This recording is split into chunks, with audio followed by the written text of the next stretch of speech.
bit of a risk taker as well. You know, I'll put things out, not worried if it'll either fail or you know, there's no point in dwelling on it. So I think you've got to take a risk. I'm a big believer in you've got to take risks to accomplish something. I agree, mate. Otherwise, you're never going to know. And don't get me wrong, a lot of stuff I've put out hasn't been successful. But on the other hand, a lot of stuff I put out has been successful. And it's kind of got me where I am today. So I've always been a believer in, you know, if you've got an idea in something, just give it a crack. You never know. Experience Real podcast. Yeah, Tom, thanks for coming in, mate. No worries. Pleasure to be here. Yeah, we've been trying to arrange it for a little bit, but we have. Obviously, there's a lot going on in the world. It is, mate. But I'm glad you're here. Thank you. Yeah, nice drive on the way up and all that. It was very pleasurable. The A465, just the views, to be honest with you. Yeah, I stunning. really enjoy it. Yeah, so wasn't too bad of a drive. Traffic was okay. Yeah. So, and you're a man of nature yourself. I see you're always out with a dog on the walks. I am. Yeah. So, I try and go as much as I can. I've got a Dalmatian, so you've got to burn them out. Otherwise, they just drive you nuts in the house. So luckily where I live is literally at the bottom of a mountain, so take him up to the highest point does me good, does the dog good. Definitely, mate. Mental health more importantly as well. Yeah, especially at the moment, like, got to get out, haven't you? It does. Yeah, I find with the whole lockdown, I kind of count my blessings that I'm in an area where I can go out on the bike, or I can go out for a run, or even just a strut with a dog. I come home, I feel a lot better. And it's a sort of natural, it's a natural medicine, should we say. So I totally agree, mate. Imagine being stuck in a city at the minute, like, really. I think of that, especially in an urban sort of area, say like Birmingham, where you're really restricted on sort of, well, as it was at the time, you had to stay within your local area. Yeah. So that drive me nuts, man. You're only allowed an hour and all that at the start, wasn't it? Like, around here, you can just go out for hours. You don't see anyone, do you? So you're not really too worried about that. Exactly. But, yeah. So I want to kind of go back a bit. Obviously, you're doing your comedy. Yeah. So yeah, like, you grew up in Swansea and everything. Were you, like, one of the questions I was thinking, were you like a class clown in school? Exactly. Yeah, I was a typical class clown from a young age. I wasn't one of those headers who would chuck tables around the class and, like, sort of get expelled and things like that. I was always looking just to make the class laugh, so I impersonate teachers, or the area I live, Pontedillis, there's a lot of boots, as they say, a lot of sort of standout characters, which for me, I would just have a field day taking them off just to try and obviously make the class laugh. And easy pickings, were they? It was, yeah, it was. So kind of started off from that point, really, where I would sort of impersonate people. I was a massive Only Fools and Horses fan when I was a kid growing up as well. So I sort of discovered, sort of at an early age, I could sort of do accents, and I could take people off quite well. But I'd never see it as I was a kid, or, you know, I'm going to make a career of this. It was just to get the laughs, and so on. And then I kind of realised then at a later stage in my life, sort of like, well, it was probably like when I was first started my social media page when I was 25.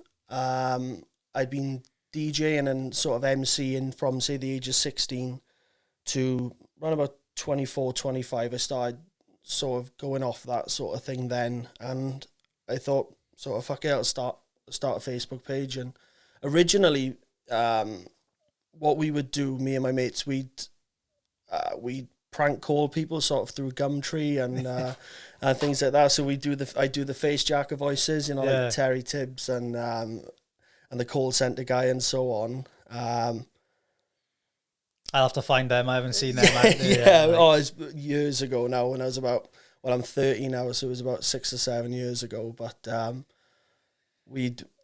I'd sort of do that, and it's always been in me to sort of do that sort of thing anyway. So when the DJing and the MCing sort of stuff started dying down a little bit, I thought, you know, I'm just going to have a crack. I'm going to start a Facebook page and do some prank calls, possibly start some of my own characters and impressions and so on.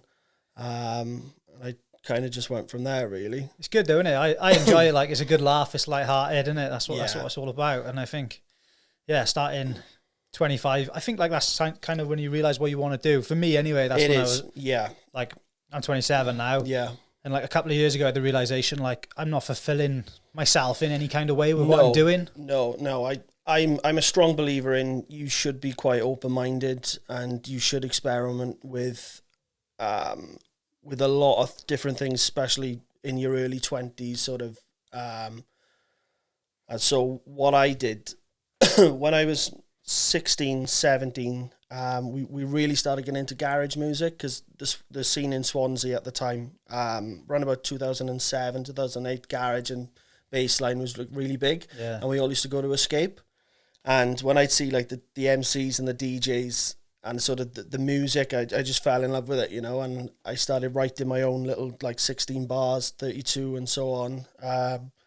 My mate, he was DJing at the time, and what we used to do, all of us, we'd go out drinking, say on a Friday night up the park and so on. Yeah. And when I'd been in work in the day or whatever I was doing, I'd have my little 16 bar rap ready to go. So when we'd all be drinking around the park, then we'd have like the Sony Ericsson Walkmans and class bit of kit. That's it. And they were all playing sort of DJ Luck, MC Neat, all the classic garage sort of DJs and MCs, and I'd spit some bars over it, and we'd get a good crowd going. And I sort of teamed up then with one of my mates at the time. He was DJing, and we sort of went from there. Then I started releasing sort of CDs, sort of little mixtapes, mini mixes and stuff like that. And I just cracked on with that then until about the age of 24, 25, as I said. And then my mate sort of started drifting away from the sort of scene. Monkey Bar, that's where I sort of moved from garage music and bassline into like dubstep, drum and bass. Yeah. That sort of attracted me a lot, so I went down that road then. And when Monkey Bar shut then about 3 or 4 years ago, I thought I was maturing anyway. I sort of... Your taste was moving outside of it. Yeah, pretty much. And I sort of thought, I was going to the odd gig and I thought this isn't me anymore sort of thing. Yeah. So obviously the younger lot were coming through 18, 19 and I was like 25. Monkey Bar sort of closed down, which was my main sort of place. I had a residency there for years when I'd MC and DJ and so on. And then I sort of knocked that on the head completely. Started then, I wish I would have started YouTube because I could have had a few quid by now, you know what I mean? Or more than a few quid than what I've got now. But at the time, I just literally started up a Facebook page. And as I said, it was just going to be like prank calls and sort of characters that I could sort of create and put out there to the test. But yeah, you've got to be open-minded with that sort of thing, definitely. I agree. You've got to get after different things and see what suits you. And you can't like pin yourself or attach yourself to like one version of you, can you? Because you can change like over and over. Exactly. And I've never been a one-trick pony, and I go through phases very frequently. So I'd say the Dopey Darren character, that was just not planned, like, at all, to be honest with you. Yeah. It was, I was out walking my dog, and my old, I've got Dalmatians, I'm on my third now, but my last dog, Duke, I was out walking him around sort of my area, and I just did this sort of video where I pretended I was like a Swansea smackhead, and I'd pinched the dog. Yeah. And I was like, oh, you know, he's got to be worth a few quid and all that sort of thing. And people loved it. I put it out. Like, I'm a bit of a risk taker as well, you know. I'll put things out, not worried if it'll either fail or you know, there's no point in dwelling on it sort of thing. You've got to take a risk. I'm a big believer in you've got to take risks to accomplish something. I agree, mate. Otherwise, you're never going to know. And don't get me wrong, a lot of stuff I've put out hasn't been successful. But on the other hand, a lot of stuff I put out has been successful.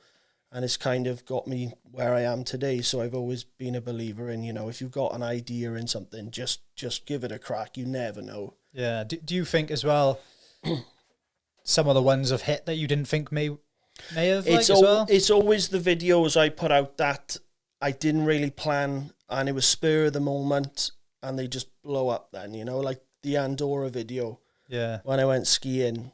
It was more authentic, like, innit, I suppose. It was, yeah, and that's exactly it. I was sort of with my schoolmates at the time, and you always have that old sort of banter with your schoolmates. Yeah. Even if, you know, you haven't seen them for so many years, you meet up and it's sort of, you pick up from where you left Just off. click straight back in. It is. It's the same old banter sort of thing. So the Andorra video, we were just out having a couple of beers, going from bar to bar.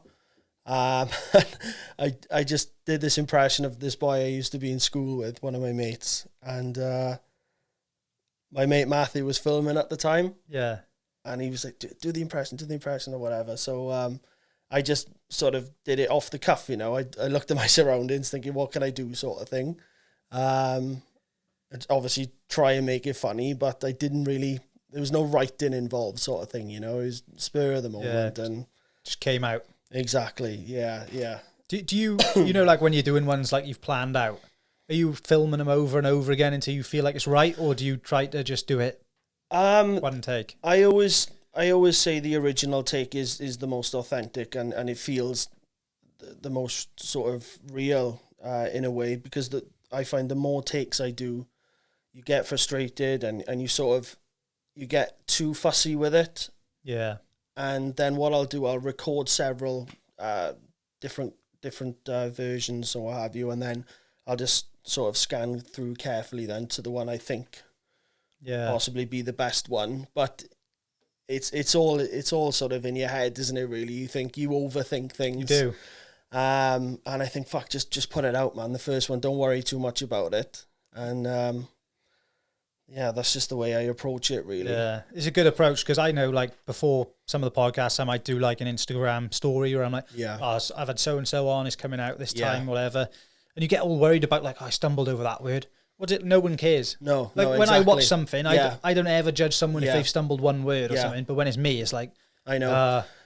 Like, as good as what we've got now with social media, and, you know, we can get ourselves out there with whatever we want to do, it's just...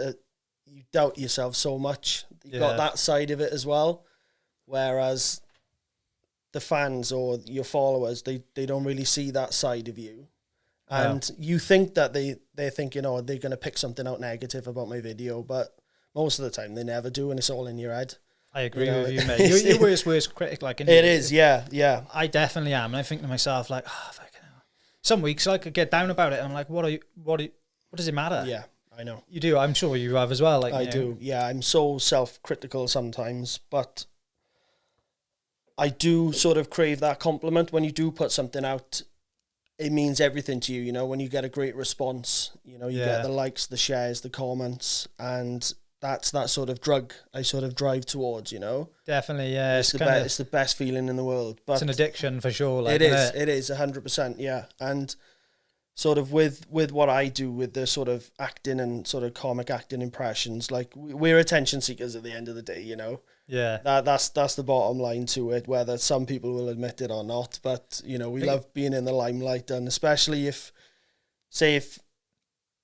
with sort of what I do with my impressions, it is talent to a certain extent, but then say 70% of it is talent, but the other 30% you've got to practice. So when I do say, oh, you know, I'll try that new impression out or whatever, then I do practice it, and then I put it out, and then I get rewarded for that. Then I'm like, that's the graft. That's what I need to do. That's worth it. Yeah. I can be lazy sometimes, and I'll put something out, and even in myself, I think that wasn't that good, to be honest. But there's that other side then where you think, oh, I've got to be consistent. I've got to put content out all the time. But sometimes it's not going to be. Things take time to prepare. Yeah, definitely. Know? You can rush it and may as well not have, I suppose, sometimes, isn't it? Like, I follow some people who are in the similar business, and they post content every day, and I think it's not really, I've seen better than that. I've seen you do better than that sort of thing, you know? Yeah. But they are just, all that's in their mind is, I've got to be consistent. But I think if you're not on your game sometimes, don't put things out too often, I'd say. I agree with that. Because I can see it. You can see it with some people. It happens, and people, I think as well, it's so saturated with people on the internet now doing their own things, being creative and everything. You can afford to step off, I think, to a degree, because people don't know you haven't posted, I don't think. A lot of the time, until you post the next time. Yeah. Do you know what I mean? You mull that over in your head, you think your audience are thinking, oh, Tom Ricks is quiet. He hasn't posted anything. And you go on your Instagram then or whatever and you think, oh yeah, it's been 2 days or 3 days. I better knock something up quick, But it's all unnecessary worry. Yeah. I think some of the biggest accounts on Instagram don't post that regular. No. Seems to be kind of trending it. So maybe shooting yourself in the foot by not posting too often as well. I don't know. Yeah. You want to sort of, you want to stay relevant and, you want to be as regular as you can with your content. Yeah. I'm the same with this. I want to do something every week. I was talking to you about it before. And I was trying to do 2 a week and burning out. And I wasn't coming in here and being able to actually engage properly in the conversations. Exactly. It feels like a sort of a job then that you don't really like. Yeah. And then, the thoughts start racing in your head and so on. You need to be in like flow state, don't you? You need to just be like, this is nice. This is right for me. Balance with me. I'm a sort of big believer in you've got to have balance with everything in life, even, sort of with work or, if you play sport or you're a fighter, whatever, you have to balance everything out. Otherwise, sort of one of those sort of jobs or tasks is going to cook your head, and it's going to put you off then. So if your other things you need to do in life as well. So if you find the right balance, you'll enjoy all of the different sort of things you do in life. I agree with that, mate. It only takes one to think your whole life is ruined, doesn't it? Like some days I'm like, everything's gone to shit. When literally it's just in my own head. And obviously there's like people coming on the scene doing your sort of thing regularly. There's new people every couple of months, isn't there? Yeah. You got like JPH has come out now. He come up here. Yeah. Like, what do you think of like these people? Do you know him personally or?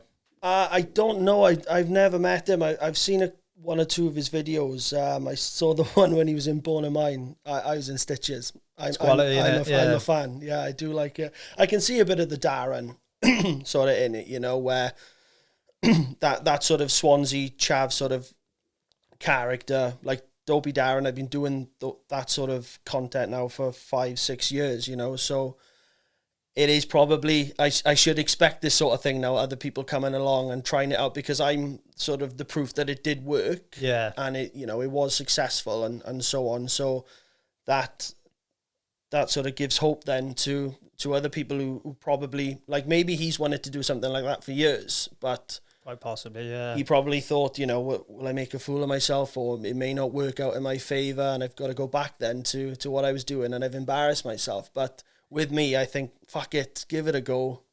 It's a good mentality to have. You've got to take risks, man. You've got to, otherwise, you're never going to know what's on the other side. Yeah, I mulled over this for about 18 months before I started, if not a bit longer. Yeah. And you probably thought, everyone's going to jump on the podcast sort of thing, but like, you think, if you approach it professionally, like obviously like you have, then things are going to naturally work out for you. Yeah, I was thinking like no one's going to want to come on. Yeah. I'm not going to have regular guests. Yeah. I'm going to make a fool of myself. It was all these things. Yeah, you mull over the negative rather than the positive. And when the positive does come into light and when it does happen, like I was saying earlier, it's the best drug in the world. And you fucking yes, it's worked out. I had to get myself in a real good place last year, and I was like, this is it now. Yeah. If I don't do it now, I'm never going to do it. No, exactly. And the longer you put it off, the less chance that you are actually going to obviously start and get moving with it. But I'm proud of myself for what I've done. Yeah, mate, it's class. I'd never expected the reaction I got for the Dopey Darren character, and obviously when I'm out when we were allowed to go out, say in Swansea, you do get recognised, and it is the best feeling in the world. It's amazing because you forget when you're out and about social media, because sort of like our generation, we haven't always had social media. It came along when we were like 18, 19, or if you were like 15, 16 at the time. So it's good feeling. It's nice because you think now I put my content out. I started off, I took a risk. I didn't really expect the Darren character to do as well as it is, sort of thing. Yeah. And now it has. And yeah, and as I was saying, when you're out and about and people recognize you, you forget that you've done all of this sort of stuff on social media and you just live in your normal life. And then you think, oh yeah, fuck, obviously they're going to recognize me. Yeah. So I had so many thousand views. And yeah, that's proper weird, isn't it? It is, yeah. I find people when they're drunk, they've got the confidence to come up to me and, you know, say hello and so on. Otherwise, if you see someone in the street when you're sober, they just sort of... What's the main street in Swansea? Wine Street. Wine Street. Yeah, I bet you get it in all the time if you head down it's there. It's like a fucking strip in Magaluf or sort of any sort of holiday resort on Wine Street. Every bar is literally next door to each other. Yeah. So it's just one big strip of just really drunk people. I had mates in uni down there at the time, like when I was like 18. Yeah. And we'd go down. I think I went down when I was 16 the first time. Swansea Uni's popular as fuck. I had my brother's ID. And he was out with us as well. Yeah. And I went to this one place. They took the ID off me.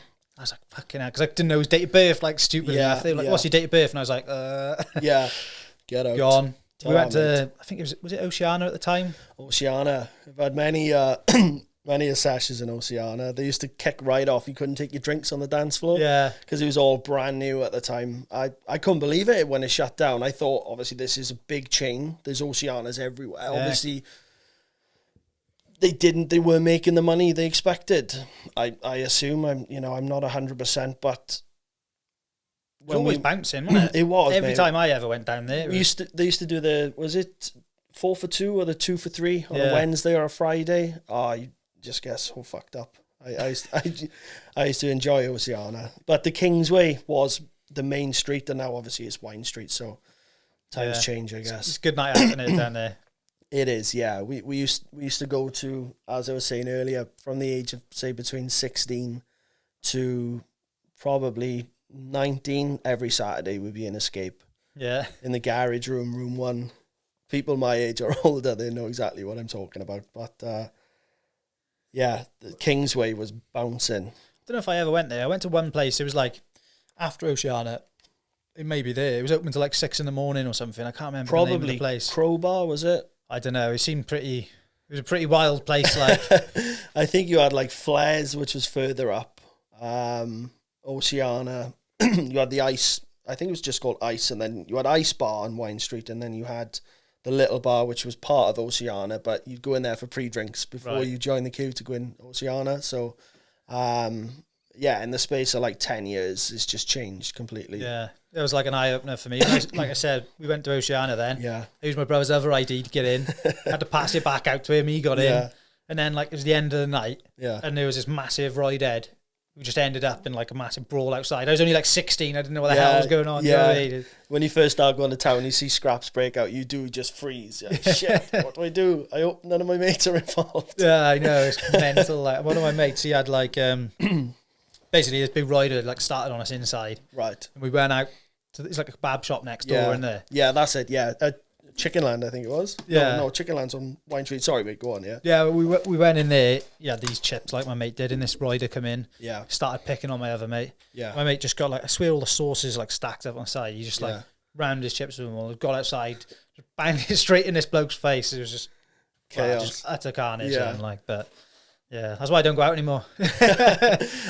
Yeah, I see what you mean. It used to be really sort of bad for fighting Swansea, but I'm not too sure what it's like now. Obviously, we've had the pandemic and so on, but definitely the sort of last 2 or 3 years I'd go to Wine Street, there was a lot less fighting than it was, say, 2008, 2009, so on. I don't know. I may be wrong here, but I don't know if like the drink culture is as big as it was. Maybe is it? I don't know. That could be it. That could be a reason why. Yeah, health and fitness seems to be on the up for like I see people who like 16 and all. Yeah. 16 to like 20. They're in the gym rather than I used to be like down by the river drinking cans. Exactly. Yeah. I what I find is like people, certain sort of blokes used to go out specifically just to have a scrap. Yeah. Like they get tanked up, but they mates, they go out and have a fight. And I'd hate those sort of people in town because I know they're not out to enjoy themselves. They're not out to like pull or have a laugh with their mates. They're just there just to cause ructions, just to sort of prove a point. But yeah, and you know you can't even like walk past them sometimes. Some people can they're looking for it, you know, Yeah. and you just think, fuck off, do you know what I mean? It's just like, you're supposed to be out enjoying yourself, you know, what are you going to spend, like 200 quid or whatever it is tonight? And you didn't have a good time. Yeah. Well, say that if they kicked someone's head and they probably had a good time. There's no plus side to it though, is there? It's either No. like you hurt someone, get hurt, or go to prison. Like, it's... Yeah, I'm finding those type of, obviously, again, we've had the pandemic, so I don't know exactly what it's like, you know, in Swansea at the moment, but definitely the last couple of times I went to town, those sort of people, the sort of times change, you know, so those type of people who go out and look for a scrap, you didn't see that many fights in town compared to when I was like 17, you know, which I'm glad, you know, because definitely, mate. It's a good vibe, and you know, everyone's enjoying themselves, and that's how it should be. Definitely, you don't have to go out and like look over your shoulder and worry like all the time, innit? Yeah, you don't want that, and especially like, I don't know whether you're like me, but when I get steaming, I always just lose my mates, and I end up sort of just on my own, like just drifting from bar to bar. Got no signal. I like, fuck it. That's when you should make your videos then, isn't it? Yeah. Strut up to the full moon and just record when I'm outside. Like, You'd have to delete them all the next day, expected it. Oh, I know. Fuck, that's why I come off Snapchat, man. Causing you trouble, is it? No, it just, you put sort of stuff up when you're drunk on Snapchat, you know, when you're out and about, and then you watch your story in the morning, and you just like, delete. How many people? I don't care how many people see it. Delete. If I delete it, it'll delete from their memory. You know. Yeah, mate. That's the thing. Like we've been like the kids growing up now. They've had it the whole time, haven't they? Yeah, whereas exactly. like we were only just introduced it, and it's like, what's this crazy bit of kit we've got? Yeah. I'm so glad. Like I missed it. You know, I was the generation just before, so I was born 1990. And I think I created a Facebook account when I was about 19, like 2009. And what we do, because there was no smartphones, like if we go around like your mate's house, you're like, oh, let me check my Facebook, and you just go on the computer and sign in, do a little status or whatever, sign out, and then you be out enjoying yourself, you know. But as soon as smartphones come in, I do think it's there's pros and cons, you know. It's pressure in it for youngsters, like, do you know what I mean? Like, imagine. They're exposed to everything. They can see what everybody is doing, and they're constantly comparing themselves then and thinking less of themselves. Yeah. You know, I'm so glad I was a bit like, I was an outdoor kid, you know. We'd always be out. I'd hate to be grounded, or if it was raining, I'd fucking kick off. Same. Because I couldn't go out, you know. And I think it sort of, it toughens you up sort of streetwise. Yeah, I agree. Like, you got all these... Like, you're kind of all on the Xbox, you're all doing this, that, and the other now. Yeah.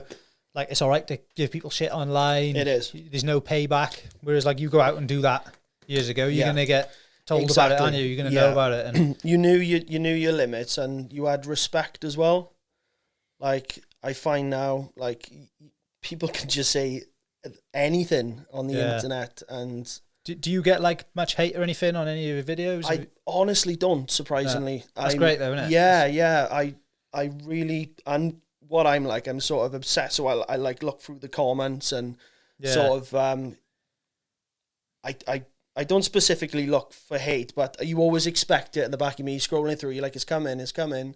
And most of the time it's all good, you know? Yeah. And some of the, say some of the negative comments on the odd occasion you do get, like, it doesn't bother me. You've got to brush it off in a way, and I've had a few like you have. Don't let it get to you. You were doing something. You've had the balls to do something like that you really want to do. Yeah. Whereas most of the negative comments, you click on their profile, they haven't even got a fucking profile picture or nothing, you know. So they specifically create an account just to rip into people, and I just rise above it, you know. It's like, you sad little twat. I agree, mate. And you got to look at, like, if that was me saying that to someone, say if I was coming on one of your videos to give you a load of shit, I'd have to be in a pretty shitty place in my own life to want to do that. You know, if like I watched one of your videos and I didn't enjoy it,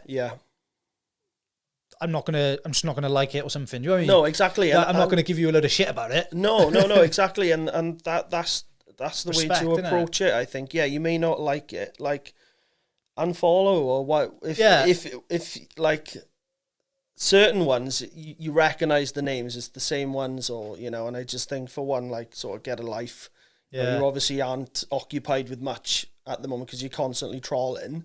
Yeah. And I think just unfollow me. You're obviously following just for a negative reason. It's Definitely. like it's a big deal. So what? I had like Andrew Biggie Morris on here, right? And I did like a premiere, so like they can click on it to say it's coming out in so many hours or whatever on YouTube. Yeah. Did it like a couple of days before, uploaded it. Yeah. And this is bloke, he commented on it 2 times before it came out. Yeah. The one was like, no one's going to watch this. And he went on there and he went, why don't you just release it? No one's waiting to see this. I was like, you've commented on it twice. You've obviously been on here and like there's dislikes on it before it's even gone out. Yeah. It's like, come It's, on. They try and spoil your fun, basically. Yeah, you can't. They try and put you down, but You've got to kind of laugh at it, haven't you? you have, yeah, and just don't take it to heart.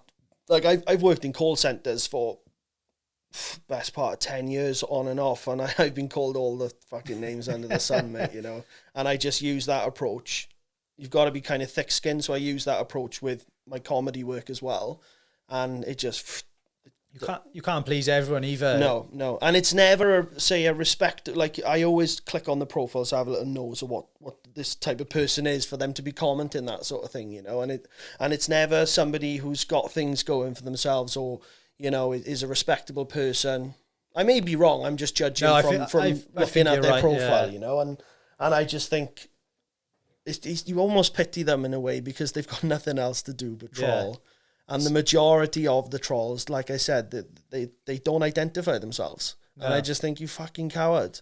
If you're going to say something, you know, at least have a profile picture so you can fucking, you know, sort of take pride in what you are doing at least. I may not agree with it, but, you know, if you're going to be, like Noel Gallagher said, if you're going to be a cunt, fucking own it. Do you know what I mean?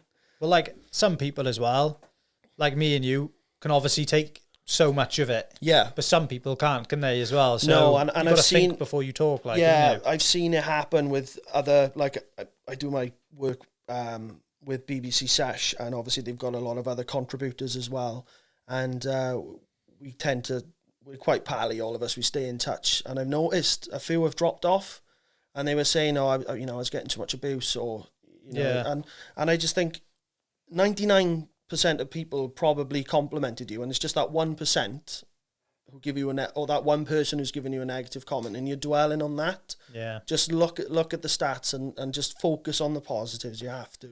Definitely, and it's weird how we're in that culture where one negative thing over 10 positive things. We always focus on that. We got to try and get away from that, because it's always going to be there. You're never going to get rid of it. I think it's human nature to focus on the negatives rather than the positives. And like with me, sometimes I'm waiting, like I was saying just now, I'm waiting for that negative comment. Sometimes it doesn't come, happy days. And I just think, fucking prick, you know, like why, do you know what I mean? But at the end of the day, it's got a sell though, isn't it? Negativity is like, it's like built into us because of the news. Every big news headline isn't like, it is so-and-so saved a granny or walked a granny across the road or picked her up when she fell over. Do you know what I mean? It's like, you're going to die. Yeah. You're going to this, that, and the other. It's just to project that fear, I think. And so, like, you think you have to watch the news because you want to stay updated. You want to know what's going on. And then when you think back, you're like, fuck, it's negative every day. Yeah, it's just filling you. It's like programming you to be like that as well. Yeah. I'm not saying they're actively doing that on purpose. Yeah. Like, I'm not, got a conspiracy no, I know. But it is doing it. Yeah. Whether you think they're doing it on purpose or not, that is happening. Because I turned it off like so far in this pandemic and just went, do my own thing. Yeah, I know. And I was expecting to get a load of grief from, because I carried on doing this like through most of it. Yeah. Taking some precautions like that. You know, only with people who were willing to do it as well. So yeah, exactly. I'm not saying like come and do it. You have to come and do it. Do you know what I mean? There's no pressure. But I had to turn it off at some points because it was like, it's doing me no favors looking at it. 100%. It's unhealthy, like. It is, yeah. So, sorry. No, go on, go for it, yeah. BBC Sesh, like, how did that come about? I was working in BT at the time, and I had an email. I thought it was a scam, to be honest with you. I thought it was somebody winding me up, and he said, I'm blah, blah, blah. We really love your content. I'm producer from BBC Wales. Do you want to come on board? We're starting this new social media platform called BBC Sesh. We'd like to work with you. You know, we can sort of write sketches for you, or you can send ideas in, or, you know, we meet halfway, sort of thing. So I went up to the sort of, wasn't an induction, it was like a sort of meet and greet for everyone. So it was in one of the sort of arcades in Cardiff, and they put like a massive buffet on and sort of drinks, free drinks and so on. So I got a chance to meet everyone. And we just went from there, really. So they loved the Dopey Darren character. So I sort of branched out a bit with Darren. I had to tone him down a little bit. Obviously, if he was going out on a sort of respectable page like BBC or whatever you. And it just went from there now, and it's been like 3 years, and I'm still classmate, still cracking on with it, you know. So do they come to you saying like, "Have you got anything for us?" or how does that work? They do, yeah. We work with specific producers. They sort of they link you up who they think which producer would sort of get the best out of you. So they'll send an idea, or they'll say, "Oh, have you seen blah blah blah in the news? Do you reckon you could do something with this?" Try and write the script. Like the most recent one I did was the Cobra Kai in Swansea. Yeah. I was mulling over the idea for a while, just if I could make it sort of stereotypical Swansea. So I pitched them the idea. They loved it. And they said, we've got to get on this quick sort of thing, you know, while it's trending. But that's sometimes the difficult part, where you've got that pressure and you sort of hit a block with your writing. I think, shit, I got a deadline. I've got to hand this in. True, yeah. And sometimes I'm up early hours writing. I send the script in. Sometimes then they're like, "Oh, Rixie, can you change this bit? Can you change that?" And I'm like, "Fucking hell, I really think that bit's funny," or what have you. But that's part of the job. You've got to be willing to have. Not everything will go your way, sort of thing. Constructive criticism on things. And the producers are always honest with you. They think, "Oh, you know, if we change this part here, we'll replace it with this part, or if you can go away and rewrite this piece." And ultimately, then they're always sort of happy with what I send in, or what we come up with as like a mutual sort of idea when we're writing. And I love them to bits, you know. I count my blessings. I'm so grateful for them reaching out to me. It validates what you're doing, doesn't it? It does. And I sort of hit a patch where I thought, fuck, I've done a lot with Darren now, and I was dying, like, again, I was dying to take that risk on, because I'd sort of, the direction my comedy was going, it was kind of like I was saying earlier, like a one-trick pony, like Dopey Darren, that's sort of all he can do, or that's all we want from him, sort of thing. And I thought, no, even as successful as this character's sort of becoming, I'm still going to stick to my original guns and branch out and try other things. So I hit like I was saying, I hit a brick wall, and I hadn't posted any content for a while, and I sort of thinking, fuck, you know, what can I do moving forward? And then it literally was a blessing. They reached out to me, and I was fucking great. And it's like respect as well.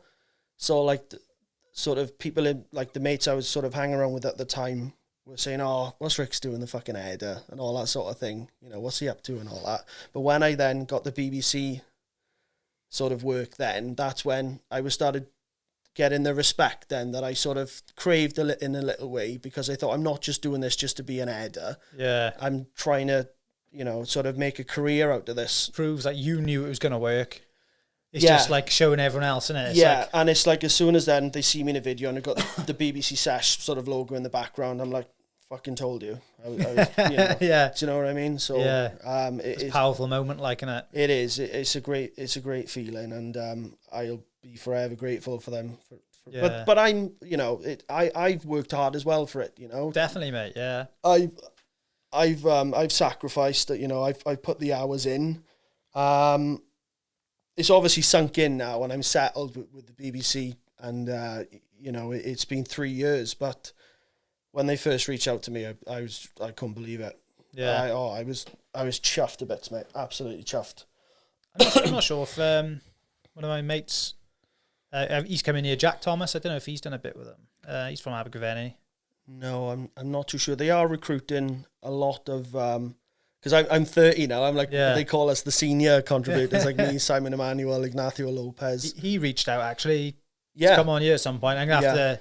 I've kind of lost track of some people. I have to get back in touch with him for sure. Yeah, they're bringing on a lot of new content creators now, or sort of not necessarily, sort of younger people. They sort of bringing on board now because we are at the latter sort of stage, and they're sort of introducing new opportunities for us now, like the senior contributors, as they call us. Yeah, so we can sort of branch out now into sort of not specifically BBC Sesh, but do things with BBC Wales. Yeah, well, he's like a TikToker, see, so... Is it? I'm new to TikTok, mate. Yeah, I post a couple of clips from this, but I don't do anything. I don't think I'll be dancing on there, like... No, and I think a lot of people, like... I've got the wrong impression of it. I thought, fuck it, I can't see myself on TikTok. But when I went on there was a lot of sort of people similar age to me, also in the same boat, like, oh, I'm too old for TikTok. Let's just have a look and see what it's about. And I love it, to be honest with you. It's not it's not just as I expected, just the dancing sort of cheesy videos and so on. But there's a lot of impressionists on there. I love cooking as well, so I follow a lot of people on there as well. And it's a great platform to blow up quick. Yeah. If you've got the right hashtags and they'll put you on the For You page, it'll, like I did. Have you heard of Lawrence from TikTok?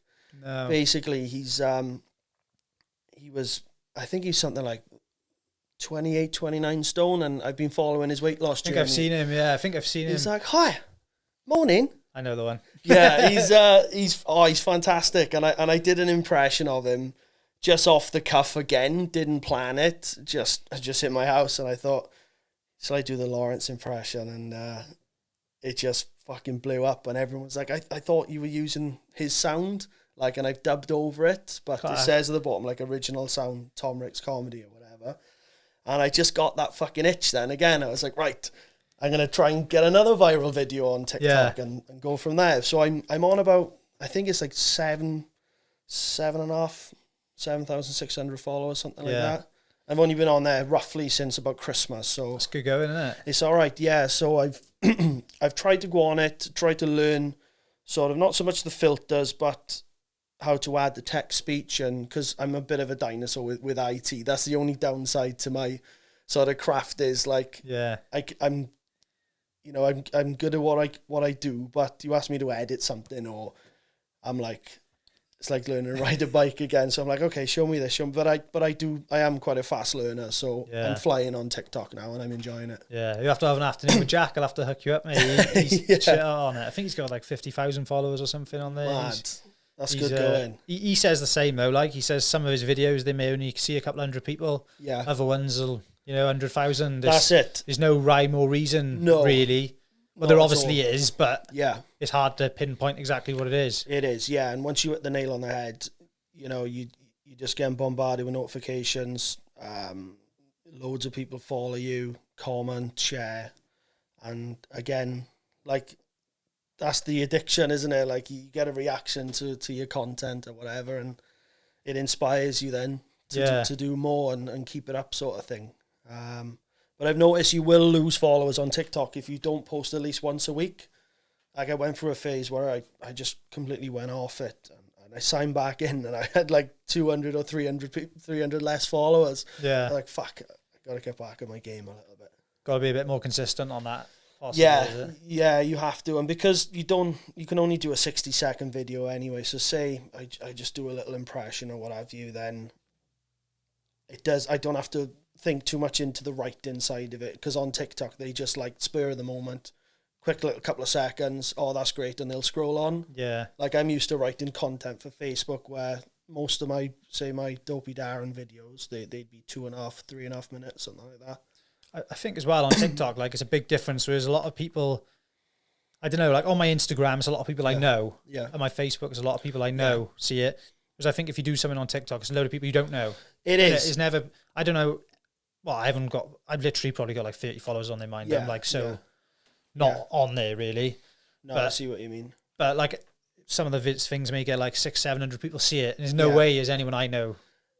It's kind of a nice feeling in a way, because when I post on Instagram, I know the majority of people that follow me are people I know. Yeah. So you always get that little bit of anxiety, like, you know, are they judging me, or they sort of you know, are they watching me and so on. But it's all good. I sort of, as I said, I'm kind of like thick-skinned. I brush over that. Yeah. I just post sort of a lot of people say mine, don't they? A lot of people who have like kind of made it as such have said like it's your friends that kind of don't necessarily always want to get behind you, as if other people from a distance tend to get behind you more sometimes, don't they? It's a weird thing. To be honest, like a couple of years ago, I sort of cut the cord with a lot of people. The people who I thought I was sort of mates with at the time, I was noticing that they weren't really inspiring me, or they weren't sort of encouraging me or sort of supporting me.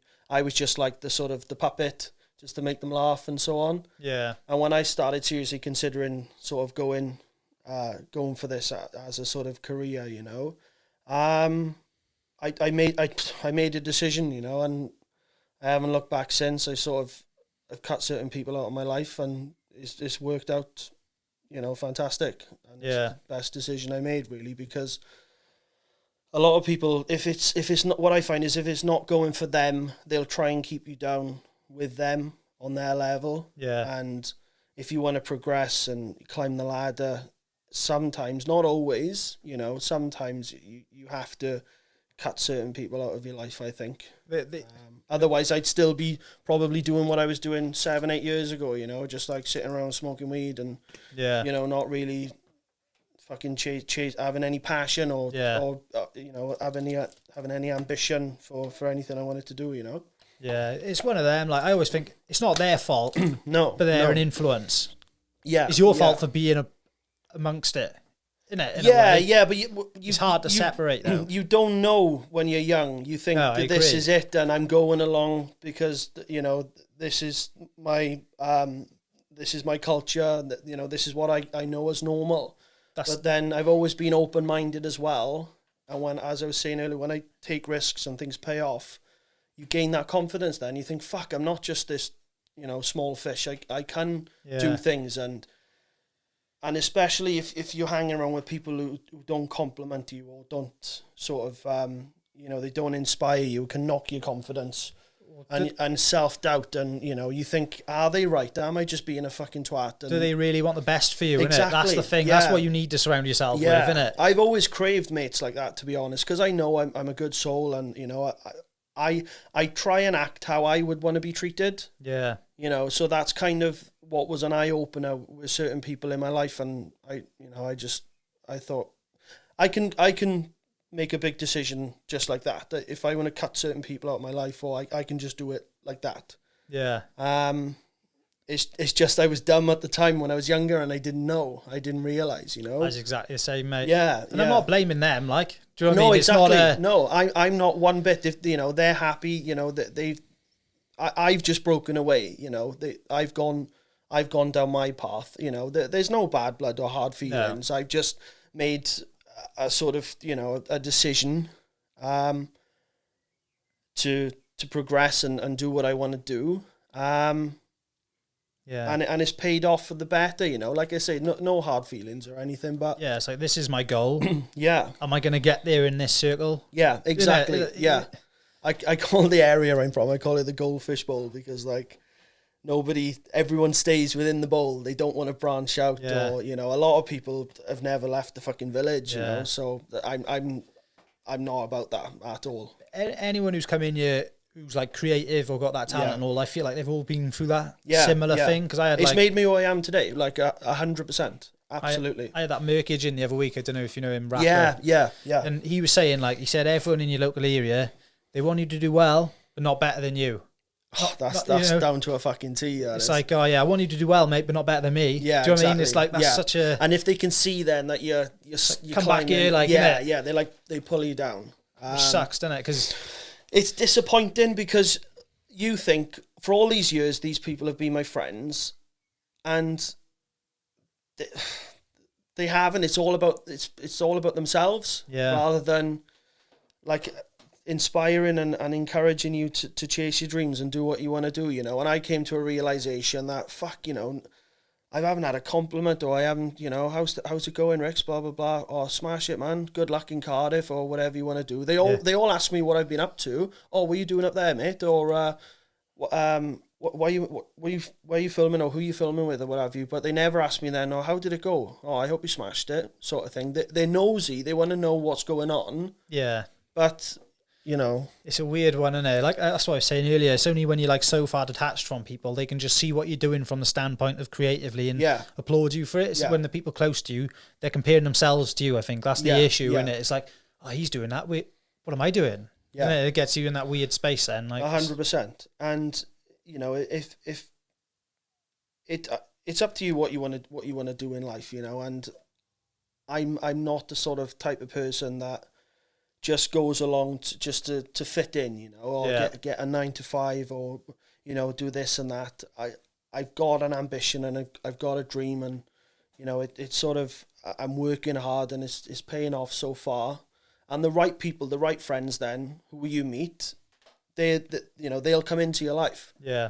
You know, I respect that as well. You've got to go for it, like, because that's what this is all about, man. You just got to go for it. Like, there's so many people, I think, which have probably got the talent. Yeah. They're afraid to work at it because of other people. Yeah, exactly. And you've got to surround yourself with positive people, and it's opened doors for me now. I've met people who are in the similar boat to me, and they're so sound. You know, they're amazing, because we're all on this journey together.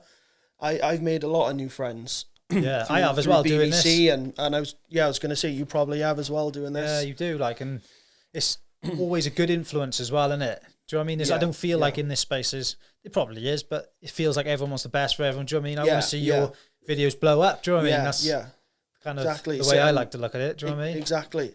And we should encourage each other, but unfortunately, certain people don't think like that, you know? Yeah. It's all about them. Even like people I was in primary school with, you know, those fucking mates you've known since you were kids, and then you realise then, you're like, they're not supporting me at all. What the fuck? It hurts a lot, you know. And it does, I agree. But then you think, you know, you've got to just toughen up and think, you know, I'm not going to just bow down and sort of, you know, just stay in the local area and once you identify the reasons, just be their entertainment, you know. Once you realise it, once you identify the reasons why, you stop worrying about it so much as well. It's like, well, that's cool. That's down to you. It's up to you how you want to live your life. And I'm going to still carry on and do this. I'm not going to let it stop me in my tracks. Like, because that's the whole reason why people aren't starting, like we were talking about, isn't it? You got to... Exactly. They've like, some people are just closed-minded. That's the way they are. But there again, they may not be. And they're doing what they're doing just because it's normal. Yeah. You know, they work in their 9 to 5 or what have you. But I want to get out of it the same as you. I've never been like that, whether if I was chasing a passion of, you know, becoming a drum and bass or garage MC, or, you know, branching out of Swansea with my DJing or what have you. I'd always see myself like, you know, bigger than my area, or, you know, I'd see myself being a success in whatever I was doing. But, it's just, it is what it is. It is what it is. And I'm happy where I'm at. That's it, mate. And you can only just work towards it, can't you? Keep putting the steps in like you are. And exactly, yeah. It'll come, I think, over time, innit? Because I think some people as well, like they skyrocket right at the start and they're gone. Yeah. Innit? Yeah. That's as well, that's like a bit of a worry, innit? To try and keep up with that. Yeah. I did that with the Dopey Darren character. Like, you know, it sort of blew up in especially South Wales, and it was very, very popular at the time, about 2 or 3 years ago. And then I did sort of hit a bit of a dead patch, and I went a bit lazy, thinking, oh, I've sort of made it to a certain extent. People know me.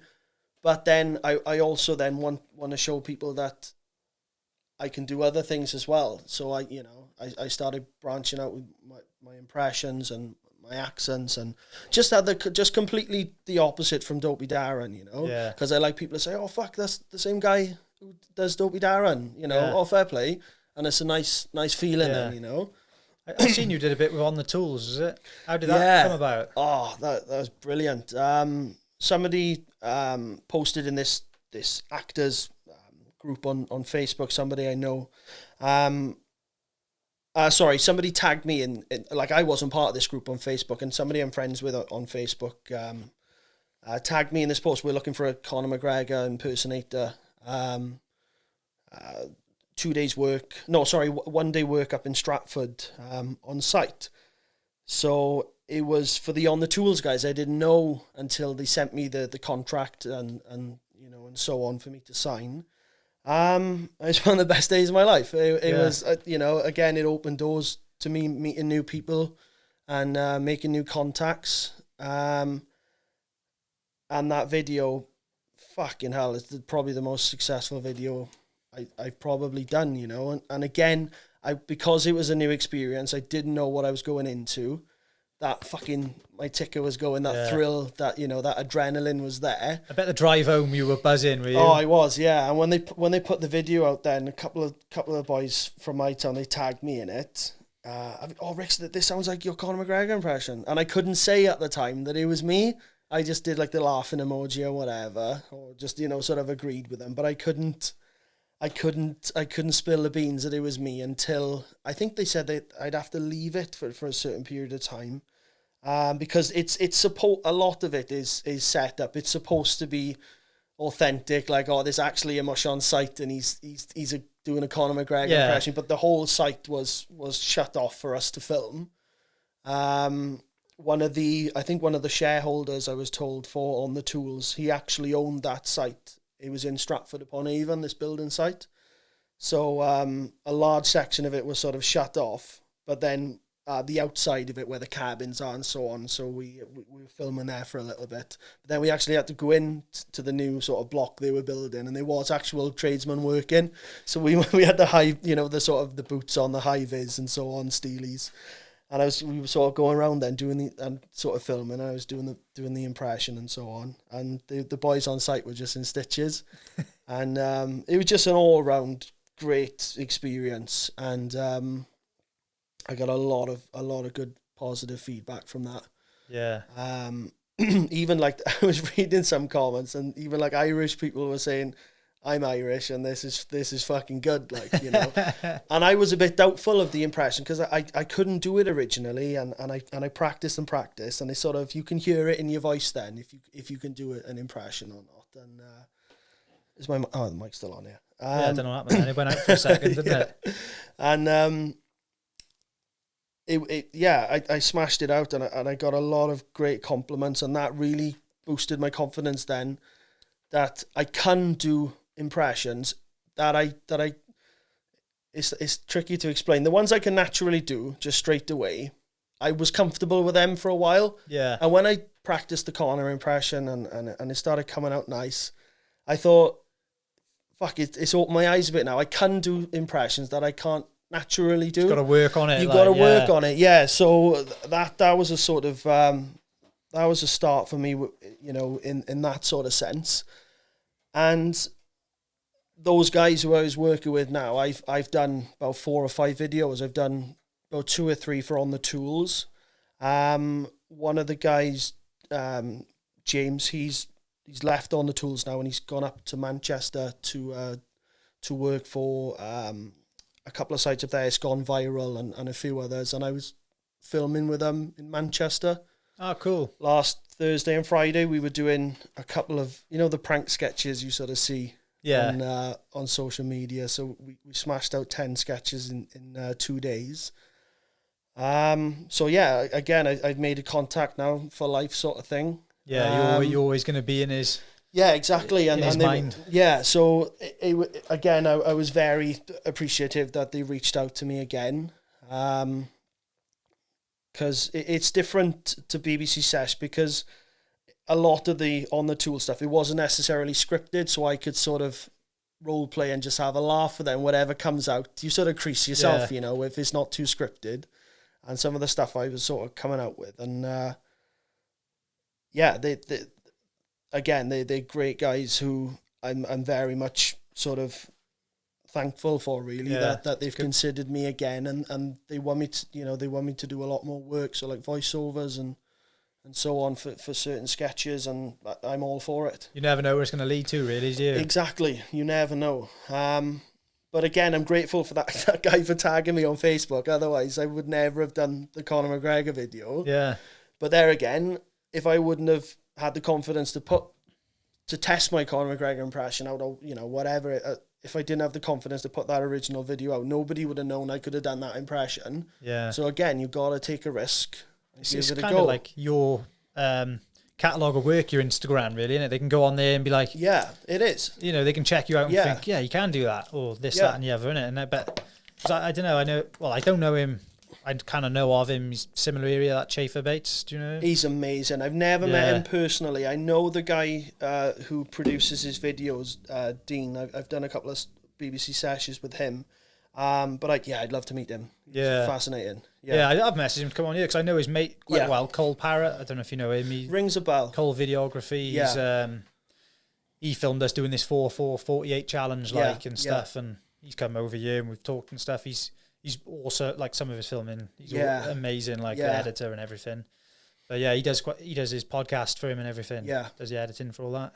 I think he's probably done that he's known what he's wanted to do from a young age, I think, and it shows, in his quality and performance is amazing, and he's someone I definitely idolise and look up to. So and he's Welsh as well, so he's putting us on the map, So we're like a similar age, and obviously he lives in Abergavenny, which is 10 minutes down the road. Yeah, and like when you're like 17, you're always hanging around in cars and all, like similar groups, but we never really.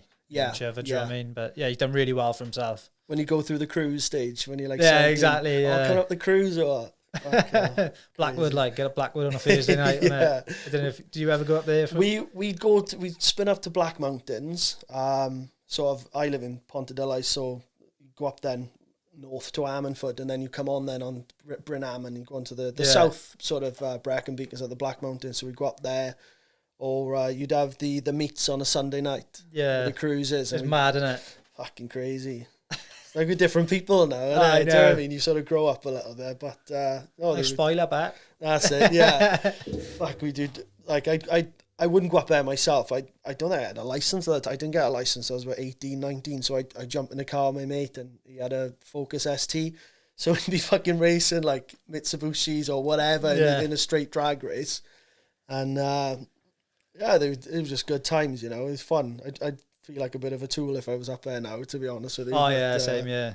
But, it was great times. There was definitely people up there our age when we were there, though, I'd imagine, in there. Like an old, 4x4, a 4-wheel drive Sierra or something like that, Cosworth or something like that, yeah. The dice hanging from the bumper, That's it, yeah. So what do you... Well, this is a... question. So you said Chafer's obviously like a bit of an influence, I suppose. Yeah, definitely. Is there anyone else who you looked up to and kind of made you make a jump? I loved a lot of comic actors when I was growing up in the 90s. So David Jason is just one of my biggest influences. I'm a massive fan of David Jason. I used to love Sacha Baron Cohen. Peter Sellers from the 50s and 60s, he would do Pink Panther. Yeah. The original. Do you ever watch the original Pink Panther? He died young, Peter Sellers. He was absolute bonkers, but he would just have this gift. He could just do any accent, or I think he went on the Chacho Parkinson just dressed as a Nazi soldier, and he just stayed in character like the whole fucking interview. And it was sort of like Ronnie Barker who do the different accents. Like you'd see him in something like, say, it was way before my time, but because I was a fan of David Jason, I knew he'd look up to Ronnie Barker. They call him the Governor. Yeah. So a lot of his timing and his acting, his influence he'd get from Ronnie Barker. So is that a fly in there? It's a wasp, I think. Is it a wasp? I hope you don't come too close, mate. I swell up if you do. Yeah, so it was those type of guys, the comic actors, comedians. I wasn't too. I'd enjoy sort of watching stand-up comedy, but I wasn't massive on it. It was more the performances in the comic acting. So I used to do like the allergy and the Bobby Boucher, the water boy. We used to do we used to do that like in school. Just yeah, Sacha Baron Cohen, Adam Sandler, big influence on me. Ronnie Barker, David Jason. Yeah, just and working class people as well. You know, I'm a massive sort of fan of and supporter, say, of working class comedy, because I think when you're in the struggle, or you know, you grow up or you hang around the streets, and just some of the characters you meet, it's just inspired me immensely, you know, because I find that there's a lot of sort of middle class, sort of privileged people, shall we say, now, who are in comedy, and I think you've never fucking struggled. Yeah, you it know, doesn't relate the rich, same, does rich it? isn't funny, because what you know, what happens in your life that you know, you could sort of, you can write about or tell a story about that, because comedy is essentially the struggle, or sort of you know, the graft that you've got to do to try and make a success of yourself, and it's the struggle along the way of the journey. Yeah, Like, say, on Fools and Horses, they're always constantly trying to have a big break, and they fail all the time, you know. yeah, it's great, isn't it? And the writer of that, John Sullivan, like he said, you know, there was just no limit to sort of, because he grew up with these type of characters, your Boyce's, you know, your Del Boys, you know, you'd always have someone in the pub with the, you know, fucking jacket full of watches and so on. And it was all, essentially, it was all about the struggle to try and get out of the ghetto, sort of thing, you know, and it was humorous, you know. Well, you'd never have Dopey Darren, would you? Exactly, no. Dopey Darren is a bit of Ali G. Do you used to watch Shooting Stars? Do you remember Angelos? Do you remember the baby who do the scores? No, I haven't seen it. No. There's a character called Angelos Epithemu, and he's a bit of a plonker as well. So the Dopey Darren is a mixture, and obviously your stereotypical Swansea smackhead. Yeah. You know, that I find smackheads hilarious, a lot of them, because they just float around like fucking zombies, you know. It's mental, isn't it? And the way they speak, and you know, they just, and I'm just there, just observing. I'm like, that guy's funny as fuck. I know he's got a serious drug problem, but I'm sitting on the back of the bus back in the day. I'm just like creased. It's brilliant. It's mental, isn't it? Yeah. I moved up to like Ebbsvale for a couple of years when I Yeah. bought my first house, because it's quite expensive in this area, and there's no way I was going to get one, first of all. And yeah, man, some of the things you see, like, it's all about the people you meet, and then, you know, whereas other people probably didn't take notice, I was taking notice, and I thought, you know, some of the chavs I grew up with, they didn't realize how fucking funny they were. Yeah. You know, like the sock tucked in the trousers, and like just little things like that. Oh, it's hilarious. But they take themselves so seriously, you know, like as if they were this little street gangster. I'm just like, mate, you fucking buckling me there. It's like a scene from Shameless sometimes, like, by the local premiers. That's why that JPH resonates so well, I think, with a lot of people, innit? Yeah. They can they really get it, like, because they see it day in, day out, don't they? Like, his following Swansea seem to have blown up like pretty fast. Yeah. He's doing really well, and I'm all for it. Any working class comedy, I'm a fan, just like anybody else. Yeah, you know? it's quality, mate. So it's I still stick to my sort of original guns, where, you know, I'll always have a place in my heart for Darren. You know, sometimes I think, I've gone as far as I can go with the character, and not really anything that sort of springs to mind, but. Yeah, if I come up with a you know, a good little script, or, you know, the BBC send me something, I'll chuck that Swan's top back on and that fucking weed hat back on straight away, you know.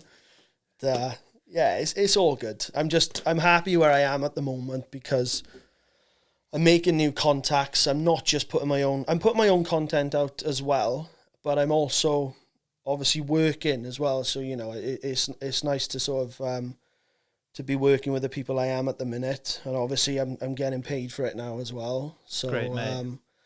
But money's never been a sort of big, you know, sort of.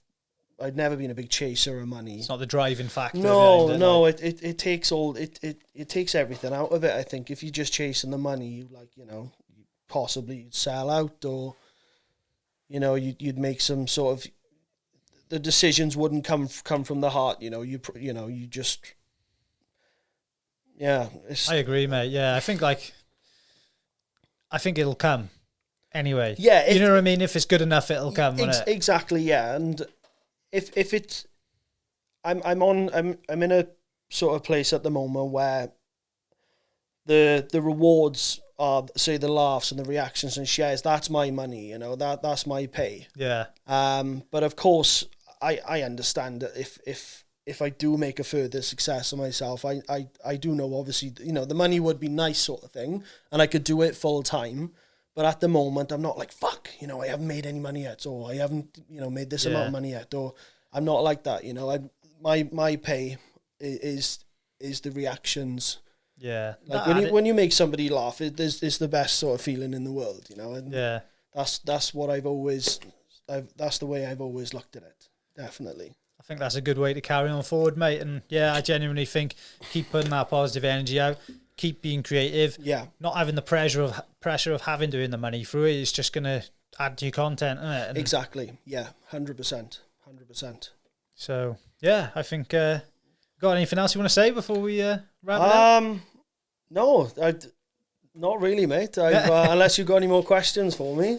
Well, I think we're pretty much through it. I think we covered everything on there without really looking at it to ask. Everything you wanted to ask me. Well, sort of thing, I have got, you know, obviously got a bit of beef with like ABM, a bit of a jokey beef. Like, is there anything ever come of that? He's all right, old Biggie. Yeah, we did our charity boxing event up in Bridgend, and it was all the headers from Rhondda, and I apart from Swansea people, they say Swansea people are salt of the earth. People from Rhondda are fucking, they're ace, I find. I agree. They're humorous, but their art's in the right place, and yeah. you know, they go out of their way for you. So I had a lovely welcome, nice reception up there, put on a bit of a show. I went on Biggie's live on Instagram the other day.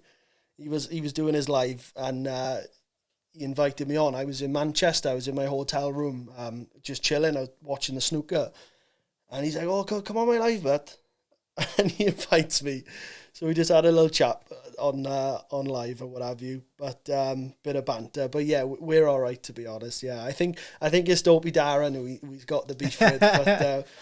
It's all good, yeah. Mate, he's sound, I think, and he's just doing his own thing, isn't he? And he is, yeah, and good on him, because you know there's not much work up the Rhondda, is it? And like he seems to be happy doing what he's doing, so good on him, yeah, 100%. Definitely, mate.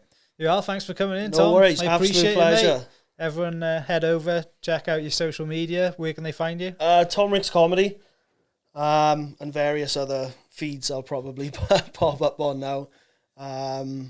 So yeah, I'll tag you in it and everything anyway. So awesome. Check him out, give him a follow, and like this video. Awesome. Take it easy. Nice one. Cheers, mate. Nice one, pal. Thank you. Experience real